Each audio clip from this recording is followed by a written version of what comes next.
ஆதியே துணை.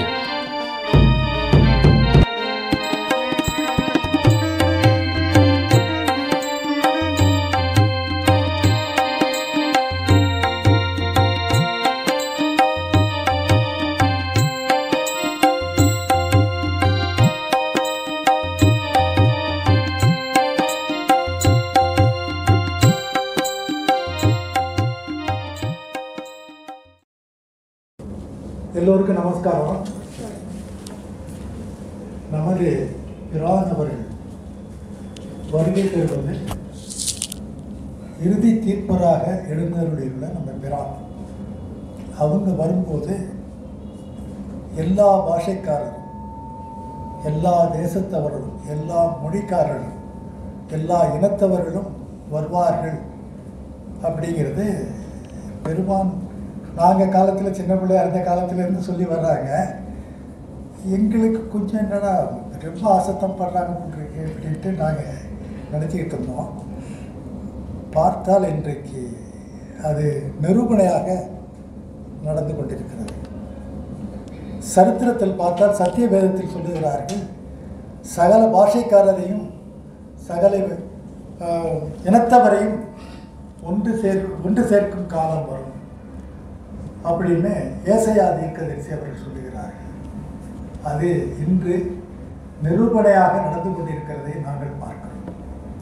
ஆரம்ப காலகட்டத்தில் எங்களுக்கு அவ்வளவு நம்பிக்கை இல்லைன்னு சொல்லிடுவோம். யதார்த்தமாக பேசுவதாக அது அவ்வளவு நம்பிக்கை இல்லை தான் எங்களுக்கு. பார்த்தால் அவர்களுக்கு பெங்களூரில் வேலை பார்த்தாரு, 1.5 லட்சம் ரூபா சம்பளம் ஒரு மாதத்துக்கு. அங்கே கேள்விப்பட்டார், வந்து பார்த்தாரு, வந்துட்டார். தன்னுடைய வேலைகளை துச்சமாக எடுத்து விட்டுட்டு வந்துட்டார். எது முக்கியம், தன் ஜீவனுக்கு எது முக்கியங்கிறத அவள் தெரிந்து கொண்டார். இவர் மட்டும் இல்லை, ராஜஸ்தான்லேருந்து வந்த மக்கள் இருக்கிறார்கள், வயதான பாட்டிகள் இங்கே வந்திருக்கிறார்கள், அவங்கெல்லாம் வந்திருக்காங்க. எனக்கு ஒரு முக்கியமாக எங்கிட்ட சாலையில் இங்கே இருந்திருக்கோம். அங்கே வந்து பார்த்தீங்கன்னா ஆண்டவங்களேன்னு சொல்கிறதுக்கு அவங்களுக்கு வாய் வராது, அவங்களுக்கு பக்காது. பகவான் பகவான்னே சொல்லிக்கிட்டு இருக்காங்க, இன்றைக்கும் பகவானே சொல்லிகிட்டு இருக்காங்க. அவங்களுக்கு மொழி வராது, மொழி தெரியாது. அவர்கள் வந்து அங்கே கேட்டுட்ருக்காங்க. இந்த ராஜஸ்தான்லேருந்து ஒருத்தர் வந்தார். ராஜஸ்தான்லேருந்து அவர் வரும்போது அவரை பற்றி எங்களுக்கு தெரியாது. அவர் எனக்கு கேள்விப்பட்டு வந்து எனக்கு ஒரு வேலை கொடுங்க. என்ன வேலைன்னா, இந்த விடுதி கட்டுவாங்கள்ல அதில் வேலை கொடுங்கன்னு கேட்டு வந்தார். அவருக்கு மொழி தெரியாது, தமிழ் கொஞ்சம். அவர் பெங்களூர் பக்கம் வந்ததுனால அவருக்கு தமிழ் கொஞ்சம் தெரியும். அவர் அங்கே ஒரு வாத்தியார் ஒருத்தர், எங்களுக்கு ரிட்டையர் ஆன வாத்தியார் இருந்தார் செய்யார்லேருந்து. அவர்கிட்ட சாயந்தரம் ராத்திரி வேலைக்கெல்லாம் முடிச்சுட்டு வந்ததுக்கப்புறம் கொண்டு போய் நூலை கொடுத்து படிக்க சொல்லி கேட்டுக்கிட்டு இருப்பார். நல்லா கவனிக்கணும், எல்லாம் நம்மளே நன்மனத்தினர்கள் புதுசாக வந்தவங்களாம் கவனிக்கணும். அவர்கிட்ட வேத புஸ்தகத்தை எடுத்து கொண்டு போய் இதிலேருந்து சாலையில் ராத்திரி பாரா வணக்கத்தில் அந்த வாத்தியார்கிட்ட கொண்டு போய் படிக்க சொல்லுவார். அவர் படிக்கிறத கேட்டு கேட்டு அவர் அதை ரெஃபரன்ஸை சொல்கிற அளவுக்கு அவர் டெவலப் ஆகிட்டார். என்று அவர் பெரிய ஹோல்சேல் மெர்ச்சன்ட்டு புதுக்கோட்டையில். இப்படி இதை ராமகிருஷ்ண பரமஹம்சர் கபீர்தாஸ் அவர்கள் சொல்லுகிறார். பறவைகள் இடை தேடி போய்கொண்டே இருக்குமா, அந்த இமயமலையில் போய் அந்த பறவை தேடுமா, அந்த தாய் பறவை அந்த குரல் கொடுத்த உடனே எல்லா குரலும் பின்னாடியே வருமா. அது மாதிரி எந்த தேசத்திலிருந்து எப்படியோ மக்கள் சேர்ந்து கொண்டாரு. பர்மாவிலேருந்து ஒருத்தர் வந்தவர் இங்கே இருந்திருக்கார், இங்கே அடக்காயிருக்கார். அப்படியாக குடும்பங்கள் கொண்டிருக்கின்றன.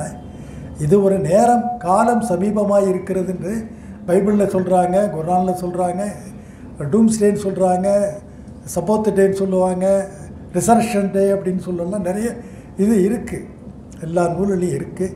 அப்பேற்பட்ட ஒருத்தர் அவர் ஆரம்பத்தில் அவர் தமிழ் ரொம்ப தெரியாது, இப்போ அவர் தமிழில் கொஞ்சம் கரைச்சி குடிச்சிட்டான்னு நினைக்கிறேன். அவர் தொடர்ந்து என்னுடன் உங்களுடைய பகிர்ந்து கொள்வதில் அவர் ரொம்ப ஆவல் உள்ளவராக இருக்கிறார். முத்திப்பூர்ண மெய்யாகவே சதுரகம் கொடிகால மக்களிடத்திலும் உள்ள சர்வ மூலமந்திரங்கள்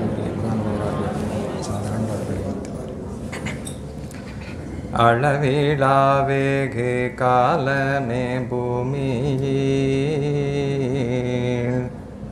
பழமையான புராதன பூர்வீகர்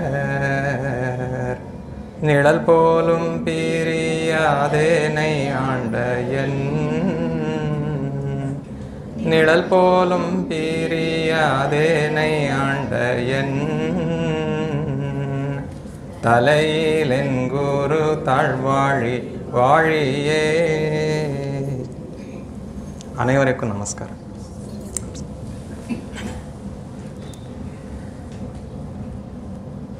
என்னுடைய பேர் சாலை வெங்கடேஷ். ஏற்கனவே சொல்லிட்டாங்க.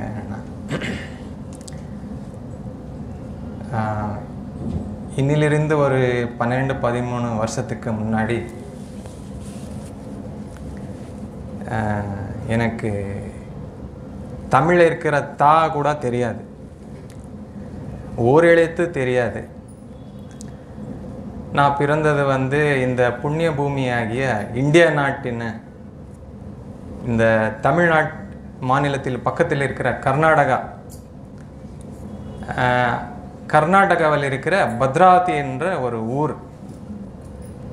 நம்ம தெய்வமும் 2 முறை அங்கே எழுந்து அருளி இருக்கிறாங்க.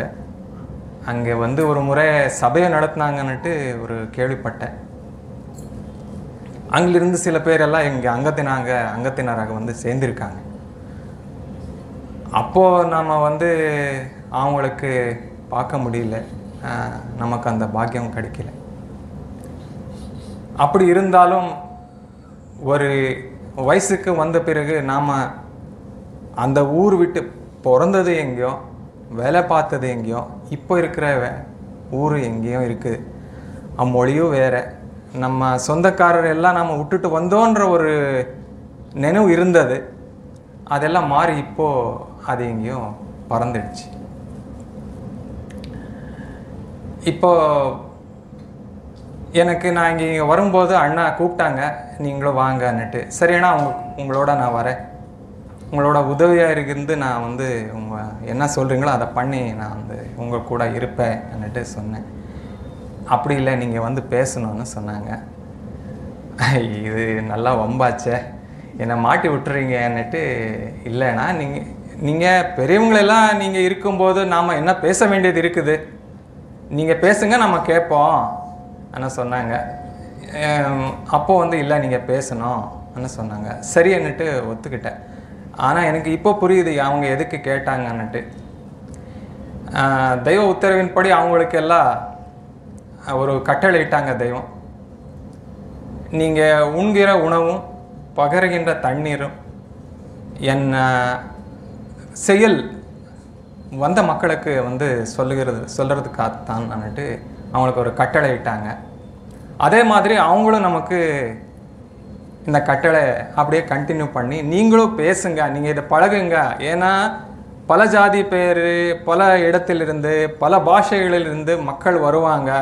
அப்போது சொல்கிறதுக்கு நாம் இருக்க மாட்டோம். நீங்கள் இப்போ பழகணும், அவங்களுக்கு இந்த தெய்வத்தினுடைய மகிமை நீங்கள் சொல்லணும், அவங்க எதுக்காக இது வச்சிருக்காங்கன்னுட்டு நீங்கள் சொல்ல வேண்டிய உங்களுக்கு கடமை ஆகிடும்னுட்டு நமக்கு ஒரு கடமை வச்சாங்க. சரி, இப்போது எத்தனையோ விஷயங்களை, பெரிய பெரிய விஷயங்களெல்லாம் தெய்வம் சொல்லியாச்சு, தேவ ரகசியங்களெல்லாம் இறக்கியாச்சு, வேதங்களாக இறக்கி வச்சுட்டாங்க. அது நூலில் இருக்குது, நிறைய இருக்குது. யாரோ ஒன்றா படித்து அவங்கள உணர்ந்து அதில் தொடரலாம். இருந்தாலும் நாம் பேச வேண்டியது இருக்குது.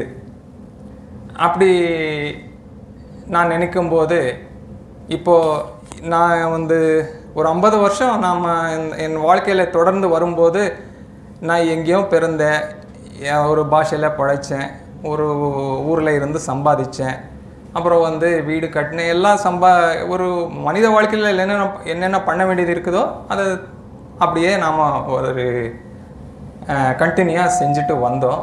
அப்படி இருக்கும்போது நாம் பட்ட அனுபவங்கள், நாம் சந்தித்த நிகழ்ச்சிகள், அதை வந்து இங்கே புதுசாக வந்தவங்களோட நம்ம பகிரும்போது உங்களுக்கு அது ஒரு கனெக்ட் ஆகும். அப்போது இது இவங்களுக்கு நமக்கு மட்டும் இல்லை, எல்லாருக்கும் நடந்த சம்பவம் தான். அப்போது நாம் வந்து ஏதோ ஒரு நடந்து அதை தாண்டி வரும்போது தெய்வம் நமக்கு எப்படி கூட்டிட்டு வந்தாங்க, இந்த மெய்வெளியில் வந்து அணைச்சிட்டு கொண்டு போகிறாங்கன்றதை நம்ம அவங்களுக்கு பேசும்போது அவங்களுக்கு ஒரு ஆர்வம் வரும், இதில் நாம் தொடரலான்ற ஒரு எண்ணம் வரலாம். அதனால் நான் தமிழ் படித்தவன் கிடையாது, பேசுனது கிடையாது. ஆனாலும் என் மழலை தமிழில் நான் பேசுகிறேன். ஏதாவது தவறாக இருந்தால் தெய்வமும் நீங்களும் மன்னிக்கணும்.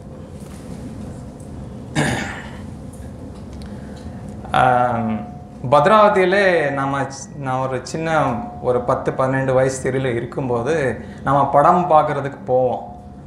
நம்ம ஃப்ரெண்ட்ஸோட பெரியவங்களும் வந்து கூட்டுட்டு போவாங்க. அப்போ எல்லாம் நம்ம ஒரு 40 வருஷத்துக்கு முன்னாடி ஒரு புராண கதைகள் தான் சினிமாவாக வரும். மகாபாரத பிரசங்கங்கள், ராமாயணத்தில் இருக்கிற பிரசங்கங்கள், அப்புறம் ஞானிகளை அவங்க வரலாற்று, இதுதான் சினிமாவாக படமாக வரும். பிளாக் அண்ட் ஒயிட்லேயும் வரும். அதை வந்து கூட்டுட்டு போவாங்க, நீங்களெல்லாம் அதை பார்க்கணுன்னுட்டு. அப்போது நம்ம குலதெய்வம் வந்து நாங்கள் மெய்வெளிக்கு வரதுக்கு முன்னாடி பாலாஜி, திருப்பதி பாலாஜி, அந்த கடவுள் தான் நம்ம வணங்கிட்டு இருந்தது. அந்த சினிமாவில் வந்து ஒரு பக்தன் கூப்பிடும்போது அவங்க வந்து காட்சி கொடுக்குறாங்க. இறைவன் கடவுள் யாரை கூப்பிடுறாங்களோ அவங்க அப்படியே வந்து காட்சி கொடுக்குறாங்க. அந்த காட்சி பார்க்கும்போது எனக்கு அவங்க மகாவிஷ்ணு வந்து சங்கு சக்கரத்தோட வந்து கதா அஸ்தத்தோடு வந்து அங்கே பிரம்மாண்டமாக நிற்கும்போது எனக்கு இது இப்படியும் இருக்குமா, இது என்னால் பார்க்க முடியுமா, இதை நான் பார்க்கணுன்னுட்டு ஒரு ஆசை அப்போவே எழுந்துருச்சு. இதே ரூபத்தில் இதே மாதிரி அந்த விஸ்வரூப தர்சனம் எப்படி இருக்குதோ அதே மாதிரி அந்த பிரம்மாண்டமான வெளிச்சம் அப்போது நான் பார்த்தது அது அப்படியே என்ன நெஞ்சத்தில் உட்காந்துது, இந்த பதிஞ்சிருச்சு அப்படியே. அது வளர வளர அது வரும்போது நாம் ஒரு உத்தியோகம் படிப்பு இதில் போகும்போது அது அப்படியே நமக்கு கொஞ்சம் சைட்லைன் ஆயிடுச்சு. பத்ராவதியில் படிச்சுட்டு நம்ம ஒரு உத்தியோகம் தேடி பெங்களூர் வந்தோம். பெங்களூரில் உத்தியோகம் பார்த்துட்டு போகும்போது திருமணம் ஆயிடுச்சு, கல்யாணம் ஆயிடுச்சு. ஒரு 2 குழந்தையும் பெற்றோம். நல்ல வாழ்க்கை, சுகமான வாழ்க்கை, சொந்த வீடு இருந்தது, நல்ல சம்பளம் வர ஒரு உத்தியோகம், எல்லா வசதியோடு இருந்தோம். இதான் வேலை, இதான் வாழ்க்கை, நம்மளோட வாழ்க்கை இதோட நிறைவாயிடுச்சு. இப்படியே நம்ம வளர்ந்து போனால், இன்னும் சேர்த்துக்கிட்டே போனால் போதும். நம்ம பிள்ளைகளுக்கு இப்படியே நாம் கற்றுக் கொடுத்து நாம் எப்படி வளர்ந்து வந்தோமோ அவங்களும் ஒரு நிறைவடைஞ்சால் போதுன்ற மாதிரி எண்ணத்தில் இருக்கும்போது எனக்கு ஒரு சின்ன ஒரு தம்பி இருக்கிறாங்க. நம்ம 2 பேர் நம்ம குழந்தைகள், நம்ம அப்பா பெற்றோர்களுக்கு. அவங்களும் வந்து இதே மாதிரி ஒரு தேடுதலில் இருந்தாங்க. அவங்க அப்பப்போ அந்த யோகா, ஹிப்னாட்டிசம், இந்த ஒரு தேடுதலில் போயிட்டு அங்கங்கே அவங்களெல்லாம் சொல்லி கொடுக்குறவங்க நிறைய பேர் அங்கே இருக்கிறாங்க. அந்த கூட்டத்தில் போயிட்டு அதை கற்றுக்கிட்டு ஒரு தேடுதலில் அவங்களும் இருந்தாங்க. அப்போ 2012 ஒரு டாக்குமெண்ட்ரியாக இந்த மெய்வெளி பற்றி ஒரு TV9 சேனலில் போட்டாங்க. அதை அவங்க பார்த்து இது ஏதோ ஒரு வித்தியாசமாக இருக்குதே, இதை போய் பார்க்கலாம்னுட்டு நம்ம அவங்களுக்கு எல்லாம் தெரியும், சோமசேகர் அண்ணா அவங்க ஒரு டிவி சேனல் அவங்களுக்கு கூப்பிட்டு ஒரு டாக்குமெண்ட்ரியாக ஒரு 2 வாரம் ஒரு எபிசோடாக வந்து அதை பேர் வந்து டைட்டில் வந்து யம முட்டத ஊர், அப்படின்னா யமன் தொடாத ஊர், அந்த டைட்டில் வச்சு அதை வெளிப்படுத்தினாங்க. அதை பார்த்து இவங்க ரொம்ப ஆச்சரியப்பட்டு இது ஏதோ வித்தியாசமாக இருக்குதே, நாம் கத்துற கல்வியும் இது கொஞ்சம் அட்டாச்மெண்ட்டாக இருக்குது. ஸோ சரி போய் பார்க்கலாம், அதில் என்ன இருக்குது, சும்மா போய் பார்க்கலாமேன்னுட்டு அவங்க ஒரு 4 பேர் ஒரு ஃப்ரெண்ட்ஸ் வந்து மெய்வழி சாலைக்கு வராங்க. வந்து பார்த்து அவங்களுக்கு சில பேர் இந்த 2 விதமான மரணம் இருக்குது, அப்போது வந்து இந்த விஷயங்களெல்லாம் சொல்லியிருக்காங்க.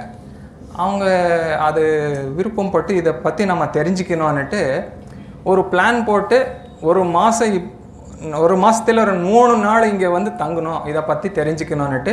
அப்போ எல்லாம் இன்னும் அனந்தர்கள், நிறைய அனந்தர்கள் இருந்தாங்க, மூத்தவர்கள் எல்லாம். 2012 சொல்கிறேன். எனக்கு இந்த விஷயம்லாம் கொஞ்சம் பிடிக்காது. நான் வேலை ஆச்சு, என் வாழ்க்கையாச்சுன்னு நான் தனியாக இருந்தேன். இதை தெரிஞ்சுக்கிட்டு வர வர என் தம்பி எனக்கு கூப்பிட்டாங்க, நீ வா, தெரிஞ்சுக்க வேண்டியது இருக்குது, ஒரு நல்ல இடம் இருக்குது, சும்மா ஒரு பிக்னிக் மாதிரி வா, நீ வந்து எதுவுமே நீ இது கேட்கணும், அது நல்லா இருக்குதோ இல்லையோ அதெல்லாம் எண்ணாத, நீ சும்மா ஒரு பிக்னிக் மாதிரி வா, நல்ல இடம், ஒரு ரொம்ப அமைதியாக இருக்குது, 2 நாள் ஒரு வீக்கெண்டில் வான்னு சொன்னாங்க. நான் வரேன்னுட்டு அப்படியே தள்ளிக்கிட்டே வந்தேன். எனக்கு போகிறதுக்கு விருப்பம் கிடையாது. அப்புறம் இது எதுக்கு சொல்கிறேன்னா, இவ்வளோ விவரமாக நாம் ஏதோ ஒரு வாழ்க்கையில் போயிட்டே இருந்தோம், அதுக்கு ஒரு பிளான் போட்டு தெய்வம் வந்து இன்னை விற்று வரணும்னு வேண்டியவங்களுக்கு எப்படி இழுத்துட்டு வருவாங்க, எப்படியெல்லாம் இதெல்லாம் ப்ரீ பிளான்ன்ற மாதிரி இப்போ தெரியுது எனக்கு. நான் திரும்பி பார்த்தா ஒரு நாள் நான் ஆஃபீஸில் வேலை பார்க்கும்போது அன்றைக்கி வீக்கெண்டு, வெள்ளிக்கிழமை சாயந்தரம் தம்பி ஃபோன் பண்ணி, அண்ணா ஒருத்தர் பஸ்ஸில் நம்ம 6 டிக்கெட் புக் பண்ணிட்டோம், ஒருத்தர் ஏதோ ஒரு காரணத்தினால வரல, ஒரு சீட் காலியாக இருக்குது, நீ ஏன் வரக்கூடாது, வா என்ன கூப்பிட்டாங்க. எனக்கு என்ன பண்ணுறது, சரி எப்படியோ 2 நாள் லீவ் இருக்குது, போய் பார்த்துட்டு வரலாம் ஆன்னுட்டு, சரி வரேன்னுட்டு சொல்லிவிட்டு கொஞ்சம் முன்னாடியே ஒரு 2 மணி நேரம் பர்மிஷன் வாங்கி மேனேஜர்கிட்ட வந்த பஸ் ஸ்டாண்டுக்கு. ஒரு சீட்டு ரெடியாக இருக்குது, அங்கே உக்காந்துட்டு வந்து இவங்களெல்லாம் காலையில் போயிட்டு தரிசனம் போயிட்டாங்க, எனக்கு கூட்டுட்டு போகல. நான் அந்த ஜர்னி டயர்ட்னால அப்படி அந்த மண்டபத்தில் தங்கினோம், அங்கே தூங்கிட்டேன். எழுந்து பார்த்தா யாரும் இல்லை, எல்லாம் போயிருந்தேன், ஆலயத்துக்கு போயிருக்காங்க. அப்புறம் வந்தாங்க இவங்க வந்து பழகி என் தம்பி வந்து அப்போது ஒரு வீடு வாங்கிட்டாங்க, அங்கே ஒரு கட்டின வீடு வாங்கி அன்னைக்கு அடுத்த நாள் வந்து குடியேற ஒரு நிகழ்ச்சி வச்சுருக்காங்க, தீர்த்தம் போட்டு பால் காய்க்கிற ஒரு நிகழ்ச்சி. அந்த நிகழ்ச்சியில் அடுத்த நாள் நான் போகிறேன், ஆலயத்துக்கு கூட்டுட்டு போகல, அடுத்த நாள் அங்கே போகிறேன். எல்லா சகோதரர்கள் வந்து கலந்துக்கிட்டு நிகழ்ச்சி கொண்டாடுறாங்க, வேத நூல் வச்சுருக்காங்க. இதெல்லாம் பார்த்து இது என்னமோ வித்தியாசமாக இருக்குது. ஆனால் அங்கே இருக்கிற அன்பு, அவங்கள வந்து இவங்க அந்த வீடு சொந்தக்காரர் வந்து ஒரு இடத்துல அமைதியாக உக்காந்துருக்காங்க, வந்தவங்க அவங்கவுங்க வேலை பார்த்து எல்லாம் அவங்க வேலை மாதிரி, அவங்க வீடு மாதிரி அந்த அன்போட, நம்ம சொந்தக்காரரும் வந்து அந்த அளவுக்கு வந்து கலந்துக்க மாட்டாங்க, அந்த அளவுக்கு வந்து ஒரு அன்பாக கலந்துக்கிட்டு நிகழ்ச்சி நடக்குது. இதெல்லாம் பார்த்து எனக்கு இந்த ஊரில் ஏதோ ஒரு வித்தியாசமாக இருக்குது அன்னிட்டு அந்த உணர்வு வந்தது. அப்புறம் உட்காந்து எனக்கு அங்கே வந்து அந்த நிகழ்ச்சி முடிஞ்சது. அப்போ வந்து உட்காந்து இவங்க புதுசாக வந்தவங்க இவங்களுக்கு கொஞ்சம் பேசுங்கன்னுட்டு ஒரு அனந்தர் வந்து பேசுகிறாங்க. அப்போ சில கேள்விகளை அவங்க கேட்டுக்கிட்டே வராங்க. மனிதனாக பிறந்தையே, இப்படியெல்லாம் உனக்கு இறைவன் படைச்சு கொடுத்தாங்களே,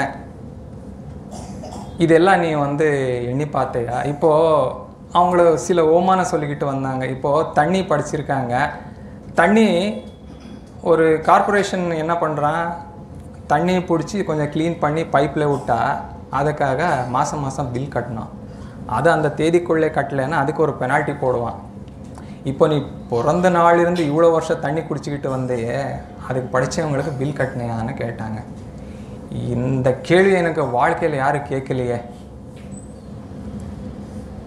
அப்புறம் காற்று ஏதோ ஒரு அடிபட்டுருச்சு, ஒரு ஹாஸ்பிட்டலுக்கு போகிறோம், அந்த இன்டென்சிட்டி வார்டில் போடுறாங்க, ஆக்சிஜன் கொடுக்குறாங்க, 1 மணி நேரம் கொடுத்தா இவ்வளோ பில். ஆக்சிஜன் அவங்க படைக்கல, சிலிண்டரில் போட்டு மூக்கில் வைக்கிறாங்க, பைப்பில் வச்சு அதுக்கு நம்ம காசு கொடுக்கணுமா வெறும் சப்ளை பண்ணுறதுக்கு. அப்போது படித்து கொடுத்தவங்களுக்கு நீ என்ன பில் கொடுத்த?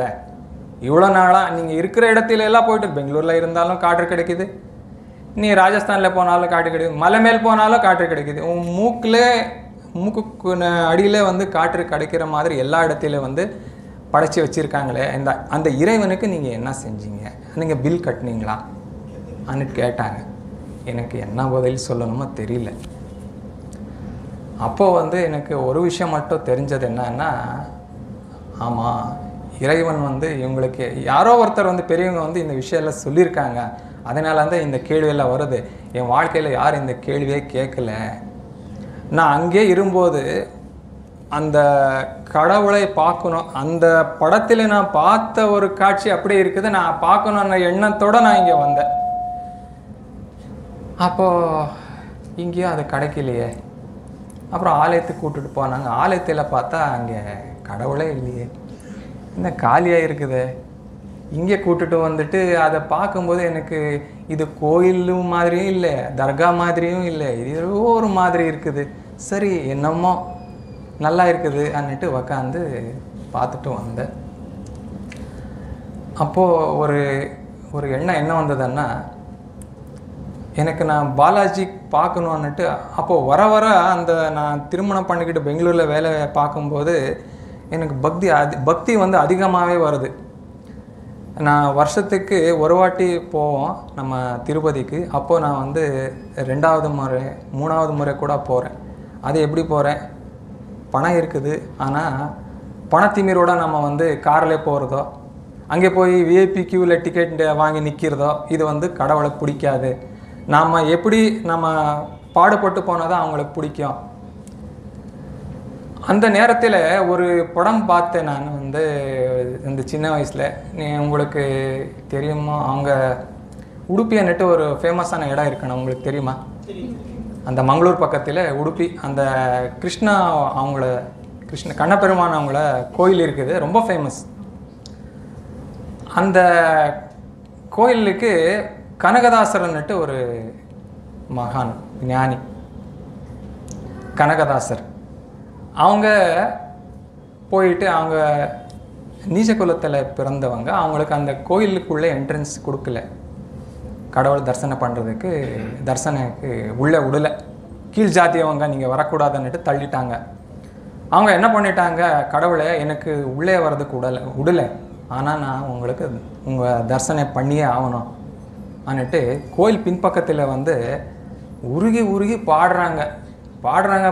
அதை உச்சகட்டத்தில் போயிட்டு கடைசியிலே அவங்க உருகி அழுது பாடும்போது அந்த கடவுள் அந்த மூர்த்தி அதை அப்படியே பின்பக்கம் திரும்பி பின்னாடி இருக்கிற செவர் உடைஞ்சி அவங்களுக்கு தரிசனம் கொடுக்குறாங்க கிருஷ்ண பெருமான். இது பார்த்து எனக்கு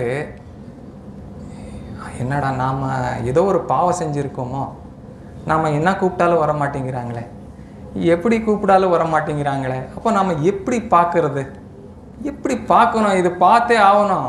அவங்களுக்கெல்லாம் கூப்பிட்டா வந்தாங்க, நமக்கு ஏன் வரல? அப்போ நம்ம பாவிகளா, நம்ம ஏதோ ஒரு தவறு செஞ்சுருக்கோமோ, அதனால் இவங்களுக்கு நம்ம தரிசனம் கிடைக்கலையோன்ற மாதிரி ஒரு எண்ணம் இருந்தது. அது இங்கே வந்த பிறகு ஆமாம், இந்த கேள்வியில் கேட்குறாங்கன்னா ஏதோ ஒரு சக்தி இருக்குது. நான் இந்த கேள்வியெல்லாம் கேட்டு நான் சிந்தனை திரும்பி பெங்களூருக்கு சிந்தனை செய்யும்போது, இனிமேல் நம்ம திருப்பதிக்கு போக வேண்டாம், நிறைய விஷயங்கள் இங்கே இருக்குது, நாம் இங்கே போயிட்டு வரலாம் மாதம்னுட்டு நம்ம தம்பி கூட்டத்தோடு நானும் எனக்கு புக் செய், அடுத்த மாதத்துக்கு நானும் வரேன்னுட்டு தொடர்ந்து வரும்போது நிறைய விஷயங்கள் தெரிஞ்சது.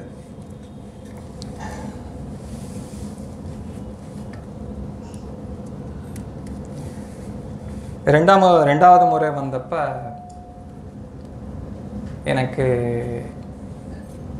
நகல் அசல் எது, கடவுள் நகலாக இருக்குது, அசலாகவும் இருக்குது, அசல் எது நகல் எது என்ற விஷயம் நான் தெரிஞ்சுக்கிட்டேன். நான் ரெண்டாவது முறை திரும்பி போயிட்டு என் மனைவிக்கு சொன்னேன், இந்த ஒரு உண்மையான இடம் இருக்குது, நீ வா அப்படின்ட்டு.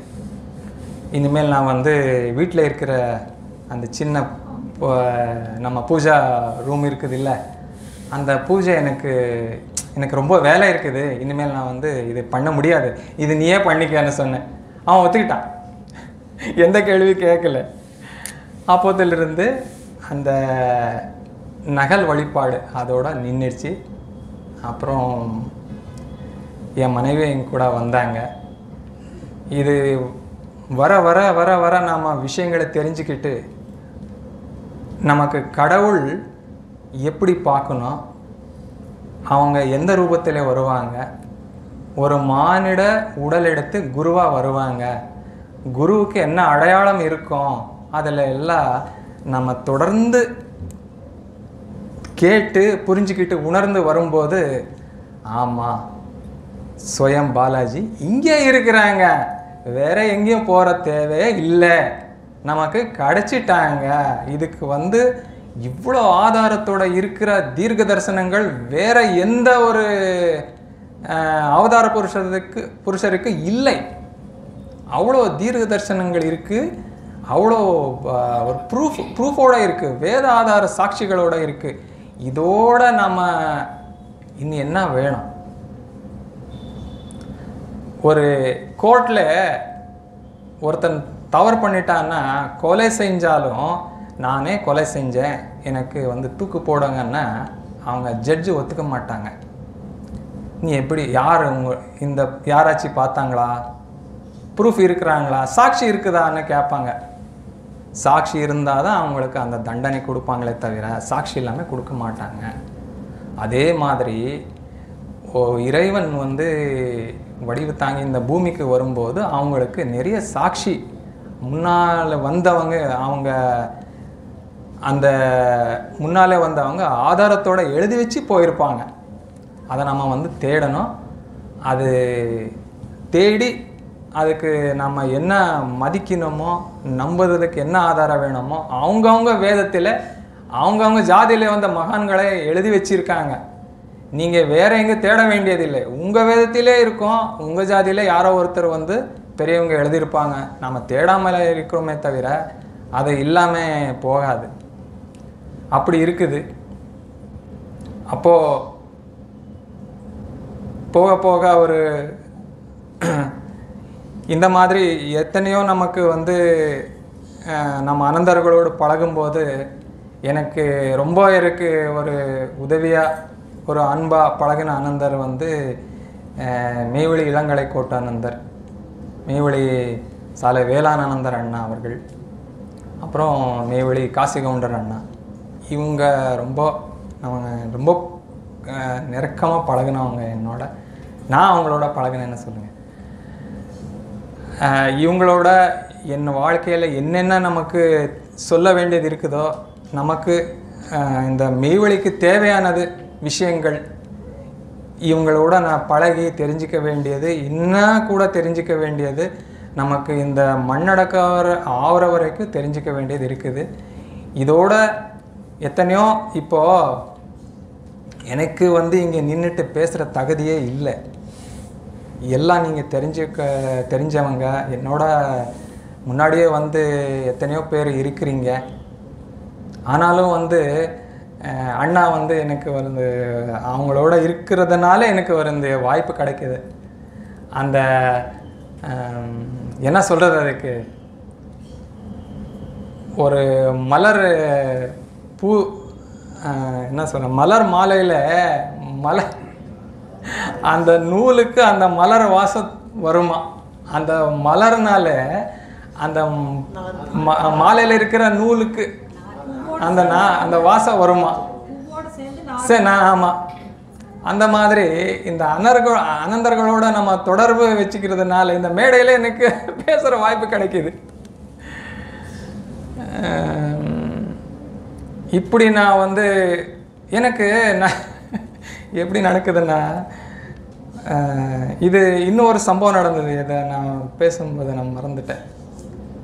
ஒரு நாள் வந்து இந்த மெய்வழி முதல் வாட்டி வர்றதுக்கு முன்னாடி நான் ஒரு ஐடி கம்பெனியில் வேலை பார்த்துட்டு இருந்தேன். ஒரு இரவு நைட்டு ஒரு 11:30 இருக்கும். ஒரு பெரிய ஏதோ எஸ்கலேஷன் கால் நடந்துகிட்டு இருக்குது. மீட்டிங்கில் இருக்கிறேன், என்னுடைய யூஎஸ் கவுண்டர் பார்ட்டெல்லாம் இருக்கிறாங்க. ரொம்ப ஒரு எஸ்கலேஷன் ஆகிடுச்சு. மீட்டிங்கில் இருக்கிறேன். என் தம்பி வந்தாங்க.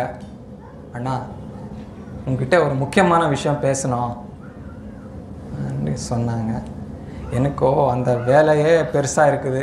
இவங்க வந்து ஏதோ என்ன முக்கியமான விஷயம் பேச போகிறாங்க, காலையில் பேசிக்கலாமே, இப்போவே பேசணுமா என்ற மாதிரி கொஞ்சம் வெறுப்பாக இப்படி பார்த்தேன்.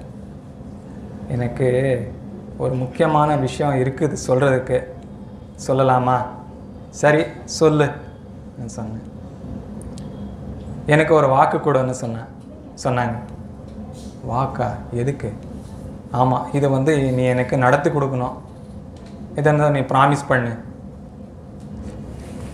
சரியாப்பா, நீ சொல்லு, என்னால் முடிஞ்சால் நான் பண்ணுறேன், என்னால் முடிஞ்சால் நான் பண்ணுறேன், நீ சொல்லுன்னு சொன்னேன். எப்படியோ முடிச்சு போட்டோன்ற மாதிரி, இல்லைன்னா இது தொடர்ந்தே இருக்கும். கிளம்பிட்டோம், சொல்லிவிட்டு கிளம்பிட்டோம், நான் வேலை பார்த்துக்கலான்னு சொன்னேன். அப்புறம் அவன் வார்த்தை சொன்னான், எனக்கு சாவில்லை, எனக்கு நான் சாக மாட்டேன். அப்போது எனக்கு ஒரு இடி விழுந்துற மாதிரி ஆயிடுச்சு. சாக மாட்டேனா? இவன் என்ன சொல்கிறான்? மனிதன் வந்து சத்தே ஆகணும், அந்த உலகத்திலே வந்து சாக மாட்டேன்னு என்ன சொல்கிறானே, அது எப்படி முடியும்? அந்த பொய் குருமார்களை பின்னாடியெல்லாம் போயிட்டு கொஞ்சம் ஏதோ மாறிடுச்சோ நினைவு. இவ்வளோ நாள் நல்லா தானே இருந்தாங்க அன்னிட்டு ஒரு நினைவு வந்துடுது. இருந்தாலும் சரி, என்ன செய்யணும்? எனக்கு வந்து நான் அடக்கமாக போகிறேன், நீ இருந்து எனக்கு மண்ணடக்கம் செய்யணும். மண்ணடக்கம் செஞ்சு ஆகணும். என்னுடைய மேனி வந்து சுடக்கூடாது. நம் ஜாதியில் வந்து நாம பிறந்த ஜாதியில் வந்து சுடுற ஒரு இதுதான் சடங்கு தான் இருக்குது. நீ வந்து சுடக்கூடாது, மண்ணில் தான் புதைக்கணும் ஆனிட்டு இது நீ நடத்தி கொடுக்கணும்னு சொல்கிறான். எனக்கோ இந்த பிரச்சனை நடக்குது, இங்கே என்னவோ பேசுகிறாங்க, என்ன பண்ணணுன்னு தெரியல, என்னென்னமோ பேசுகிறாங்களே, என்ன பண்ணுறது இதுக்கு? அப்போது ஒரு நினைவு எழும்புது. சரி, இப்போ மூத்தவன் நான் தானே, சரி முதல் பேமெண்ட் போக வேண்டியது யார்? நான் தான். அப்போது என் தம்பி வந்து எனக்கு சொல்கிறாங்க, நீ இருந்து இந்த மண்ணடக்கம் செய்யணும். அப்போது வந்து முதலே கிளம்புறதுக்கு பிளான் போட்டுட்டாங்களோ இவங்க. தம்பி வந்து அண்ணனுக்கு செய்கிற வேலையை அண்ணனுக்கு வந்து தம்பி சொல்கிறாங்க. இது எப்படி நடக்கும்? இதெல்லாம் ரொம்ப ஆச்சரியமாக இருக்குது. ஏதோ ஒரு ஹாஸ்பிட்டலுக்கு போகிற தேவை இருக்குது, கூட்டிகிட்டு போகிற நேரம் வந்துடுச்சுன்னு நினைக்கிறேன்ற மாதிரி எனக்கு எண்ணம் வந்தது. அப்போது வந்து அந்த நடந்த சம்பவம் சொல்கிறேன். இப்படியெல்லாம் நடந்தது, உங்களுக்கும் நடந்திருக்கும். இன்னொரு நாள் வந்து ஒரு பேங்க்குக்கு போகிறேன். நாம் இங்கே வந்து போகும்போது சில விஷயம் அவங்க இந்த மாதிரி கோயிலுக்கு போகிறாங்க, தலைப்பாக்கிட்ட போகிறாங்க, எல்லாம் போகிறாங்க வராங்கன்னு தெரிஞ்சிருச்சு அவங்களுக்கும். ஒரு செக்கு கொடுக்குற கவுண்டரில், அந்த கேஷ் கவுண்டரில் இருக்கிற அம்மா வந்து செக் வாங்கிட்டாங்க, கேஷ் கொடுக்கல, இன்னும் செக் பாஸ் பண்ணுறாங்க. ஏன்னா நீங்கள் எல்லாம் அந்த தமிழ்நாட்டில் இருக்கிற ஏதோ ஒரு கோயிலுக்கு போகிறீங்களாமே, எதுக்கு போகிறீங்க கேட்டாங்க. ஆமாம் போகிறோம். அப்போது இங்கே கடவுள் இல்லையா? இங்கே இல்லாத கடவுள் வந்து அங்கே இருக்கிறாங்களா? இங்கே கடவுள் இல்லையா? அதனால் அங்கே தேடி போகிறீங்களா? அந்த அவசியம் என்ன இருக்குது உங்களுக்கு? இந்த இருக்காத கடவுள் அங்கே இருக்குமா அன்னிட்டு கேட்டாங்க. எனக்கு செக் கொடுத்துட்டேன், இப்போ ஏதாச்சும் பதில் சொன்னால் பணம் கொடுக்கலன்னு என்ன பண்ணுறது? அதனால் ஆமாம்மா, அங்கே ஒரு உண்மையான இடம் இருக்குது, ஒரு சிவன் கோயில் தான், ஆனால் ரொம்ப அமைதியாக இருக்குது. நமக்கு அந்த இடம் பிடிச்சிது, அதனால் நம்ம அங்கே இருக்கலான்ட்டு ஒரு முடிவு பண்ணிட்டு இருக்கோம். போகிறோம் வரோம், நீங்களும் வாங்க, வந்து பாருங்கள், பார்த்து அப்புறம் சொல்லுங்கள் சொல்லிவிட்டு பணம் வாங்கிட்டு வந்தேன். அவ்வளோதான். இப்படியெல்லாம் சில சம்பவங்களெல்லாம் நடந்தது. அதே மாதிரி இங்கே மெய்வழிக்கு வந்து நாம் அந்த கிருபா கடாட்சத்தினால நம்ம என் மனைவி, என் குழந்தைகள், என் அப்பா அம்மா எல்லாம் ஒத்துக்கிட்டாங்க. இதை நம்ம சொல்லி அவங்களுக்கு தெரிவிக்கும்போது அதுக்கெல்லாம் இந்த அனந்தாதி தேவர்கள் தெய்வம் வச்ச ஒரு கிருபை தான். அவங்களெல்லாம் வந்து குடியேறினாங்க நம்ம சாலைவாசியாக. அந்த புத்த பகவான் தீர்காஷ் என்ன சொல்கிறது, காமலி தேக இன்பங்களை நுகருகின்ற சொர்க்கவாசிகளை இங்கே இருக்கிற ஒரு சின்ன திட்டில் வந்து நாம் அடைக்கலம் புகுந்துட்டோம். அந்த பெரிய ஒரு வாய்ப்பு நமக்கு தெய்வம் கொடுத்தாங்க. இன்னும் நிறைய இருக்குது. நம்ம குழந்தைகளை வந்து இங்கே ஸ்கூலுக்கு நம்ம சேர்த்துட்டோம். அவங்க வந்து இப்போது நம்மோட தமிழ் நல்லா படிக்கிறாங்க, நல்லா பேசுகிறாங்க. இதெல்லாம் பார்க்கும்போது நாம் எந்த ஜாதியில் பிறந்தோம், எந்த இடத்துல இருந்தோம், என்ன ஜாதியில் இப்போ பேசுகிறோம், எந்த ஜாதியில் படிக்கிறோம், இப்பேற்பட்ட ஒரு வாய்ப்பு இருக்குதே. எனக்கு பாலாஜி கிடச்சிட்டாங்க, அதான் உண்மை. நான் பார்க்க வேண்டியது எனக்கு என்ன, நான் வந்து நான் கடவுள் பார்க்கணுன்னுட்டு ஒரு ஆசை இருந்தது. எனக்கு இங்கே வந்து அது நிறைவேறியது. இதுக்கு வந்து நடுவில் எத்தனையோ சம்பவங்கள் நடந்திருக்கு. அதுக்கு தெரிஞ்சிக்க வேண்டிய விஷயங்கள் எல்லாம் எனக்கு அந்த அனந்தர் மூலியமாக தெரிஞ்சது, வேதங்கள் மூலியமாக தெரிஞ்சது. இப்போ வந்து எப்படி இருக்குதுன்னா, தெய்வம் வந்து சொர்க்க நரக்கம் வந்துட்டு ஒரு வசனம் இறக்கியிருக்காங்க. அதில் சொர்க்கத்தை பற்றி வண்டவண்ணமாக சொல்கிறாங்க. சொர்க்கத்தில் அப்படி இருக்குது, இப்படி இருக்குது, அங்கே சாவு கிடையாது, மூப்பு கிடையாது, ரொம்ப இன்பமாக இருக்கும். பெண்களுக்கெல்லாம் 18 வயசோட அதே வயசில் இருப்பாங்க, நித்தியமாக இருப்பாங்க. ஆண்களுக்கு வந்து 21 வயசு இருக்கும், அப்படியே எவ்வளமாக இருப்பாங்க. காலையில் விதை நட்டால் சாயந்தரம் அரைக்கலாம், அப்படி இருக்கும் அந்த நாடுன்னுட்டு ஒன்றமாக சொல்கிறாங்க. அதை அவங்க பார்த்து சொல்கிறாங்க. நமக்கு ஒன்றுமே அந்த அளவுக்கு உணர முடியல, அந்த அனுபவம் நமக்கு வராது. ஆனால் எனக்கு இப்போது எப்படி தோணுதுன்னா, அந்த சொர்க்கம் எப்படி இருக்குதுன்னு எனக்கு தெரியல. அது எப்போ பார்க்க போகிறோமோ அது தெரியாது. ஆனால் இப்போ இருக்கிற சொர்க்கம் வந்து மெய்வழி தான். அந்த இறைவனே வந்து சொர்க்கமே இறக்கி வச்சிருக்காங்க. அந்த பிரளய காலத்தில் தப்பிக்கிற ஒரே ஒரு இடம்தான் மெய்வழி தான். அவங்க ஒரு வாக்கியத்தில் என்ன சொல்கிறாங்க, நீ வெளிய ஊரில் இருந்தால் ஒரு ஊசி முனை தமரில் இருக்கிற மாதிரி கொஞ்சம் தவறினாலும் படுபாதத்தில் நீ போய் விடுவே, அப்படி இருக்குது. அப்பேற்பட்ட ஒரு சூழ்நிலையில் நாம் தெய்வம் ஒரு எப்பேற்பட்ட பாடுபட்டு அதுக்காக ஒரு ஊர், அதுக்காக ஒரு மதம், அதுக்காக ஒரு கோயில், அதுக்காக ஒரு இப்பேற்பட்ட பிள்ளைகள் நமக்கு சொல்கிறதுக்கு வேத ஆதாரங்களோடு இருக்கும்போது நாம் இன்னமும் தேடுற மாதிரி வெளி உலகத்தில் இருந்தால் அது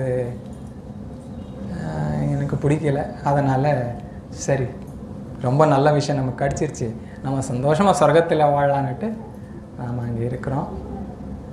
இதோட நான் வந்து முடிச்சிடுறேன்.